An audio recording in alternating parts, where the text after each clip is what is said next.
बिस्मिल्लाहिर्रहमानिर्रहीम। तुसी वेख रहे हो अमनी टीवी ते मैं मलक मुनीर हुसैन। नाजरीन, अज कुरान मजीद की एक सूरत है सूरह स्वाद, उसकी आयत नंबर 21 तो 25 तक का मफहूम जोड़ा तुहाडे सामने रखा जाएगा। और एक ऐसी गलती जी यकीनन हर दूसरा बंदा करता है, उसकी निशानदही जोड़ा है इस आयात के अंदर की गई है। मामला कुछ इस तरह है कि हज़रत दाऊद अलैहिस्सलाम दे कोल दो अफराद जोड़ा है वो अपना फैसला लैके आए और उन्होंने चो एक ने अर्ज़ की कि असी दोवें भाई हाँ और मेरे को जड़ा है ना एक दुम्बी है और मेरे जड़ा दूसरा भाई है उन्हें कोल 99 जड़ा है वो दुम्बियाँ ने या बकरियाँ ने या भेडां ने, और जी मेरी एक दुम्बी है या बकरी या भेड़ है वो भी मेरा भाई जड़ा है वो मेरे को लेना चाहता है।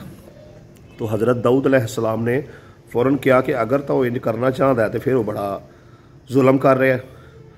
और थोड़ी देर बाद हज़रत दाऊद अलैहिस्सलाम को ख्याल आया कि मैं गवाह के तलब ही नहीं किए और ये नाल जिहड़ा दूसरा मुलजम है जिहदे ते इल्ज़ाम लाया जा रहा है उसका मौकफ तो जिहड़ा है मैं सुनिया ही नहीं है।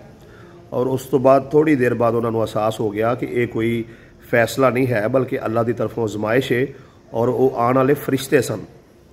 तो ये वाक़या जिहड़ा इहदे तो ये सबक हासिल होता है कि कोई भी फैसला करने तो पहले, कोई भी राय देने तो पहले जिहड़ा है हमेशा दो तरफा जिहड़ा है मामलात नूं सुनना चाहिए और उस तो बाद जिहड़ा है उहदे ते तहकीक करके तो फिर जिहड़ा है फैसला देना चाहिए।